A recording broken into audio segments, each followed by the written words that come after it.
So, the book slide is coming up, I promise. So as I was going through these little books, because one thing that happened, anybody else military background? Men in the military? Wow, hardly anybody. Well, I guess in real life it's this way as well, where you go to appointments and you never know if you're going to have to wait a minute or a day. And so I found that one of the secrets to a long military career is no matter where you go, take yourself some stuff to keep yourself occupied. So my very first disaster training at Scott Air Force Base, I was about to head out the door and I said, let me go get something to entertain myself. And I didn't really have a lot of time to pick something else, so I was just like, this book looks good, and I grabbed it off the shelf. And it turned out to be like my best friend. I think it's the Kasdan book. I love this book because it has a section called Applied or Functional Anatomy. And this is like the keys to the kingdom. This is what makes everything make sense. I had the experience at Scott where we were debating for tennis elbow versus radial tunnel, the resisted middle finger extension test. And I found about 4 sources that said this is a radial tunnel test. And I only found one source that said it was a lateral epicondylitis test. Now you might say, well, 4 versus 1 go with the radial tunnel. And guess what the one source was? The Indiana Hand Protocols. So I said, well, you read the applied anatomy on these things, and it really starts making sense why you do the provocative test or the provocative maneuver that you do, and why we give the activity restrictions that we give. Truly, this is the key. So, Kasdan and Saunders in your references. So, description and applied anatomy or functional anatomy. The patient's reported history and symptoms, and knowledge of history and symptoms on those differential diagnoses.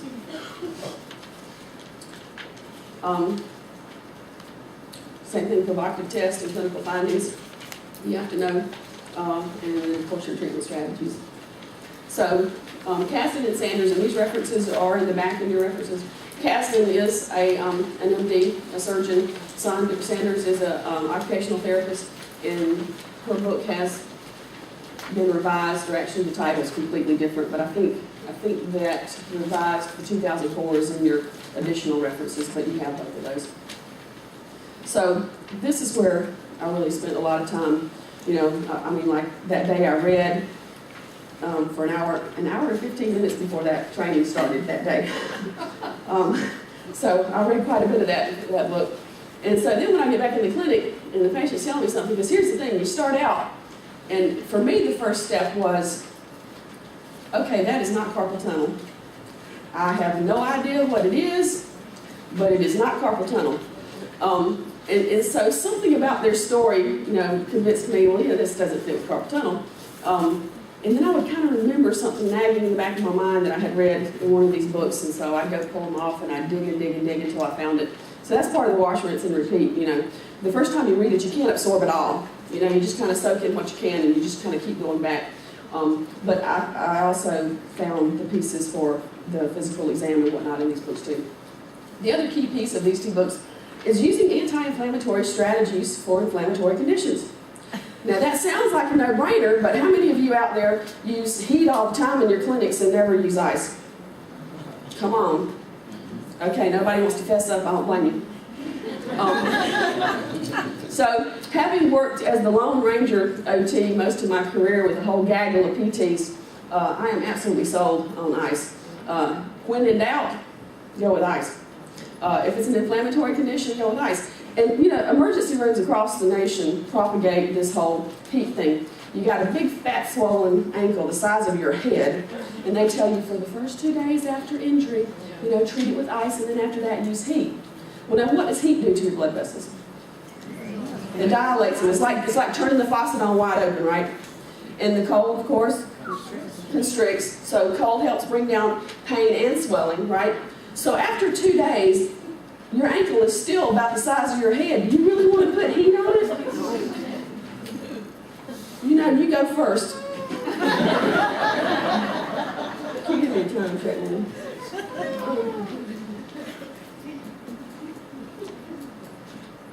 So I think we've already agreed that our number one referral diagnosis in our clinics probably is carpal tunnel syndrome, and what is not. So, okay, so here's another cranium. Provisional diagnoses given by primary care providers are not usually very helpful. And this is my extremely polite way of saying that most primary care providers really suck at musculoskeletal diagnosis, and my PT colleagues assure me that this is true for them too. The PAs are not too bad, but the docs and the nurse practitioners, embarrassing. Okay, cranium number 3. If you don't know, the PCM is even less likely to know. Okay, so in my earliest days of my Air Force career, which I still wasn't a spring chick, and I graduated OT school when I was 28 and joined the Air Force when I was 30. I'm pretty sure I was the only one at my high school reunion that I actually missed because I was in Germany, but the only one that had joined the military between their 10th and their 20th year anniversary year reunion.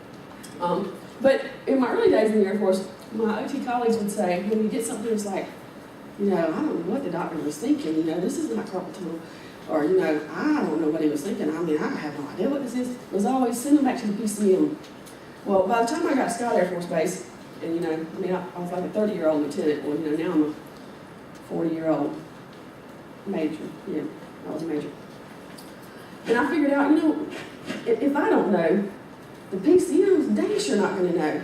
If I send them back to the PCM, what good is that going to do the patient?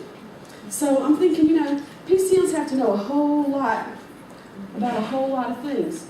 We need to know a whole lot just about this. That's what we need to do. And so I committed to doing that.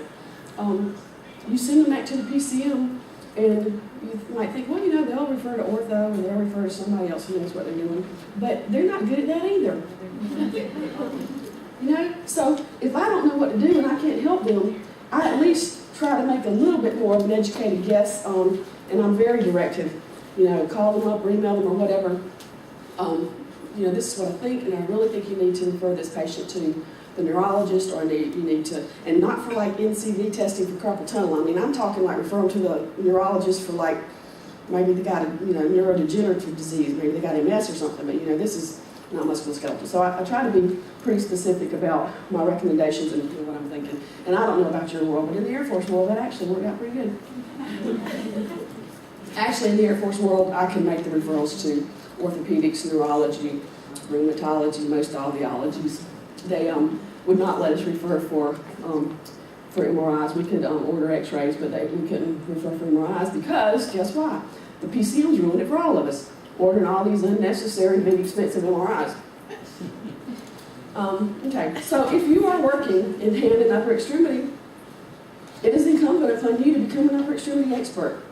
We need to learn and know more than the same thing that the PCMs are taught. Phalanx to nails at one spot at the wrist, and that's all you know. Or we do know the Aquarius thing, right?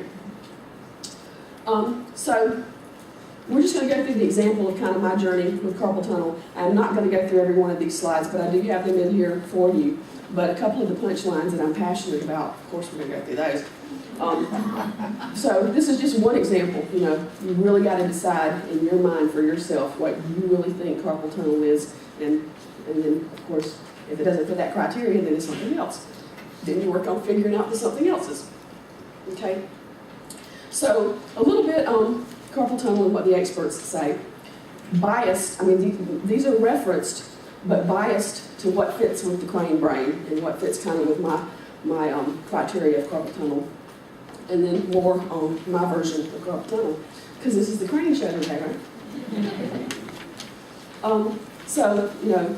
Compression of the median nerve at the wrist and all the stuff that goes through that tunnel. You do not have the netter slides in your handouts because, as I'm sure a lot of you know, that's part of the licensing agreement. You cannot put the netter slides in your handouts. Get yourself a netters. My brother, also an occupational therapist, much younger than myself, he had netters in OT school. I did not. I saw the netters and I thought it's like the most marvelous book ever. I still haven't gotten my copy. Yeah. I have permanent possession. But I would say there were many weeks in my clinic that I pulled out my netters every single day. So according to the Indiana protocols, question irrefutable, it's most commonly caused by chronic tendinosynovitis of the flexor tendons. Commonly thought due to repetitive strain activities, although there's a lot of sources to the contrary. And so here's like a real So here's my favorite. Some of the most common occupational categories for people referred for carpal tunnel syndrome are homemaker, unemployed, and retired. Furthermore, these folks found there was a greater correlation with obesity, advanced age, small wrist dimensions, and lack of exercise than with occupational factors for those people with carpal tunnel. And these folks, they found carpal tunnel associated highly with systemic diseases, your autoimmune diseases, rheumatoid arthritis, and some of those other autoimmune diseases. So, the punchline, I didn't call it a craniism, but here's the take-home lesson. Carpal tunnel may be much more of a systemic process than it is a mechanical process, which is kind of what we've all been programmed to believe. But I figured out pretty early on, the folks that came to me for carpal tunnel,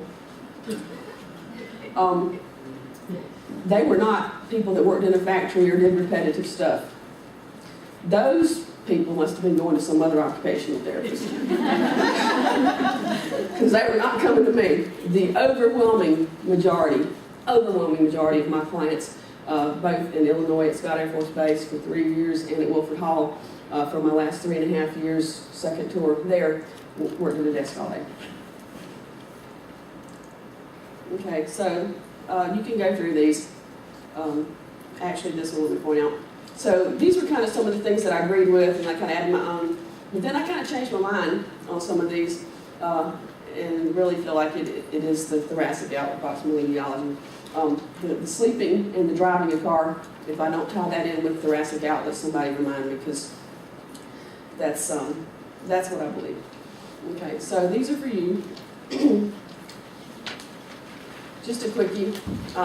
One thing that I found interesting when I first started learning about some of these differentials is the patient would show me, they'd say numbness and tingling basically of the carpal tunnel fingers, but they would show me they'd do like this.